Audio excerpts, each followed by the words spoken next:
What's going on? This is your man John Fortune, your host of the Frustrated Fan Sports Show, and today this is a special edition of the Frustrated Fan Sports Show. The Commanders was on a bye this week, but this was the week that we see some of the playoffs kind of shape up a little bit and see what teams were going to be eliminated and what teams were going to still make a push for the NFC playoff wild card. And man, this was a weekend of fantastic football. We saw some upsets. We saw some destruction. We saw some near calls that could have been massive upsets. But let's start off from the top. Let's start off with the guys who's leading the NFC East, the Philadelphia Eagles. They basically told the Giants that, hey, you're not on our level. They demolished the New York Giants 48-22. And understand the 22 is not really conducive of the type of game it was. They were obliterating the Giants, and there was just no way for the Giants. The Giants didn't even seem like they were there. This is the type of offense I was expecting Washington to have against the Giants. And not only that, the type of output I was expecting for them to have against the Giants, because even in this game, as you can see, the Giants, they weren't doing anything special on offense or on defense. And when we saw what was going on, I mean, Philadelphia just took advantage of the game the whole time. I mean, Jalen Hurts looks like he's on the march to be the league MVP. I mean, if he's not, I mean, don't get me wrong, Patrick Mahomes is playing very well. But I think he's still, because he was in a shootout with Russell Wilson. I think Russell Wilson went down in the game. I didn't get a lot of clarification on that, but I think he went down. But to be honest, Jalen Hurts is right there. I mean, you're talking about he only has one loss. He's 12-1. They clinched the playoff spot. More than likely, they're going to clinch the number one overall seed. Because I don't see anybody catching up with them. But again, they just decimate and destroy the Giants. Again, a game that was very good if you're a Philadelphia fan. Because I'm pretty sure that a lot of Giants fans were just like pretty much sold out on the team. And you could tell that they just were not ready for a Philadelphia offense. And yeah, they basically brutalized them. The next game, the Dallas Cowboys squeak out the win against the Houston Texans. The Texans screwed up in that game because it all came down to the interception. The fact that they could not convert the pick from Dak Prescott into a touchdown, especially I think they were at the 4-yard line or something like that. The fact that they couldn't convert that, man, I'm pretty sure that had to be probably the most demoralizing loss that the Houston Texans has experienced all year, because they had that game won. That's the crazy part about it. Like the whole game, I was sitting there like, oh wow, we're gonna see an upset. We're gonna see the Dallas Cowboys upset by the Texans, and man, the Dallas Cowboys pulled it out at the last minute. They got the ball back. After Houston goes for it on 4th and goal and didn't get it, they march right down the field and scored a touchdown. Dallas wins the game 27-23. There are some holes in Dallas's game, especially when it comes to playing like bully ball with them. But again, the fact that they came back and Dak marched them down the field and won the game, man, great game. It really was. And of course, what we saw is that we saw the Giants fall out of the playoff race in real time, Washington make it back into the playoff race. And then we get the 4 o'clock Seattle versus the Carolina Panthers. And we watch as the Giants go back into the playoffs after Seattle falls to the Carolina Panthers. Now, there was a lot of talk, a whole lot of talk about the fact that Seattle was not going to lose another game because they had the easiest schedule going down. Their schedule, the last several games in their schedule were pretty easy games. And Carolina just basically woke them up and said, I don't know how easy you think it's going to be, but not today, bruh. I mean, Carolina was on top of Seattle from the get-go. Got up on the game. Sam Darnold was playing like he was revitalized. Almost like them getting rid of Baker Mayfield made him feel a lot better. Again, it's crazy. But, yeah, Carolina comes in. They beat Seattle 30-24, and understand the 24 points isn't truly a test of what the game was, because to get to 24, they got a touchdown that clearly Carolina wasn't really thinking anything about, because it was like with 1 minute and something to go, and then of course they failed the onside kick and Carolina wins, like I said, 30-24. So again, we saw this playoff game play. Oh, and then we also saw the 49ers destroy the Tampa Bay Buccaneers. I think the last point that I saw, I think the game was like 30, maybe 38 or 35 or 38, something like that, to 7. And in that game, that again, I remember I talked about this guy 2 years ago. I will put a link in the description of when I spoke about Brock Purdy, but I said that he was a guy, because when I spoke about him 2 years ago, I didn't know he was going to go back to school. He should not have done that. He should have came out the prior year, the same year as Jamin Davis. But to be quite honest, I mean, he looked good. And in my evaluations, I said he does remind me a little bit of Drew Brees. Now, what happens in the next game is going to be something else. But again, they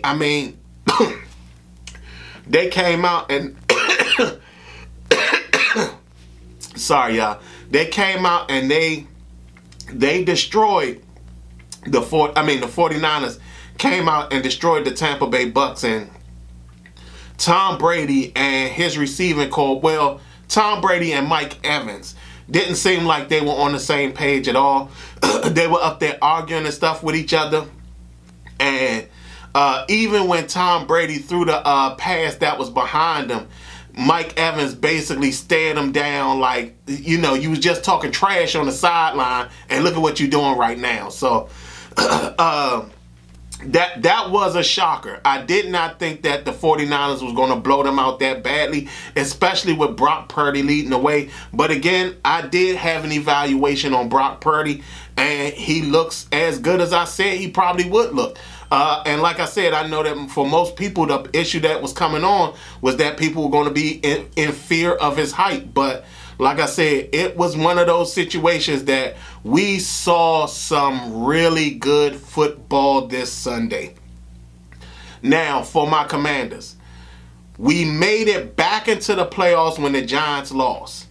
Then the Giants got back into the playoffs because Seattle lost. So now we're looking at a game that is going to mean is basically a high stakes game for both teams. Now we can both still make the playoffs, but at this point the winner guarantees a spot in the playoffs, whereas the loser will have to hope and pray that Seattle loses more games down the stretch. And the fact that, and hopefully, and hope and pray that Detroit doesn't gain steam, because again, Detroit destroyed the Minnesota Vikings. I mean, I think the score was 38-23 or 4, something like that. But again, that score is not indicative of how that game went. I mean, the Detroit Lions they decimated the Vikings early on. I mean, at one point, the game, it was basically so far out of hand. The score was like 31-16. So, I mean, like I said, again, you're talking about a situation where we definitely, as the Commanders, need to actually understand that this is not a joke. The battle for the wild cards is not a joke. It is serious. It is very, very serious. Carolina saved themselves from being eliminated from the playoffs. You're talking about Detroit saved themselves from being eliminated from the playoffs. Seattle and the Seattle loss and the Giants loss did real big favors for the teams that are behind us. And for the Commanders, we definitely have to be on our game, because if we falter in any game down the stretch, there's a chance we don't make the playoffs. There's a chance that if Detroit keeps putting out what they're putting out, and they keep putting in the effort that they're putting in, there's a high chance that even Detroit could mess around and leapfrog teams and leapfrog themselves after starting out very poorly, leapfrog themselves into the playoffs. So again, this battle for the NFC and the wild card spots, especially the last two, because the Cowboys got their spot. Unless they sit up there and just completely fall apart towards the end of the season, I don't see them losing their spot. So you're talking about, we got 5 teams fighting for this spot, 6 teams fighting for the spot. So you're talking about 6 teams fighting for 2 spots. That is some real heavy football. And like I said, Carolina, even though Carolina they actually saved themselves. They saved themselves today. Detroit saved themselves today. So I mean, this is not a joke. I mean, understand this: the Commanders were not playing this weekend, and they were not playing today. And you're talking about that we saw the fact that we were able to get back into the playoffs because the Giants lost, and then we saw the Giants get back into the playoffs. The Giants fell out the playoffs. The Giants get back into the playoffs because Seattle lost. So again, great weekend of football. Like I said, I'm ecstatic. Washington cannot play. We have to win out. We cannot sit around and play with this. Another thing that I observed in all these games, we're not the only team playing the possession game.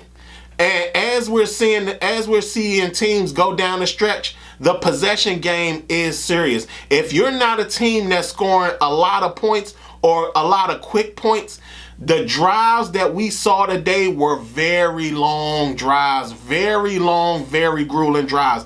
I think in the Carolina game, they had like 39 minutes of for possessing the ball.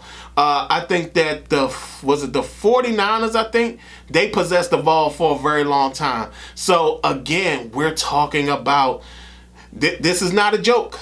This is not a joke. This stretch that everybody's going down, it's a battle between 6 real teams to make these last 2 wild card spots. Again, Seattle helped a lot of us out. Seattle's loss helped a lot of people out. The Giants' loss helped a lot of people out. But then the Giants got right back into it because Seattle lost the game. So, like I said, again, great football. Man, it was something. Y'all tell me what y'all think. Did y'all enjoy the weekend of football? And what are your thoughts on now Washington being in a real battle for these last 2 playoff spots? And what can they do to get better? I mean, at the end of the day, there's a lot of stuff that's going on. Scott, Ron, Jack, the whole coaching staff, I hope they really watch these games and watched what happened in these games, because this particular season and what's going on down the stretch, it's impacting a lot. Not only that, we got very impactful games down the stretch. I mean, you're talking about, we got the Giants game on Sunday night. We got the 49ers, I think, on Saturday. I think it's Saturday, we got the 49ers. And then at the end of the season, we got Dallas. So understand, those 3 games right there are very critical to us making the playoffs. That Browns game is very important as well, because we can't lose a game down the stretch, because this race is just way too close. So y'all tell me what y'all think. Did y'all enjoy the weekend's football where Washington wasn't involved, but they found a way to get back into the playoffs by not playing? Y'all tell me what y'all think. Other than that, this has been your man John Fortune, and this has been the Frustrated Fan Sports Show.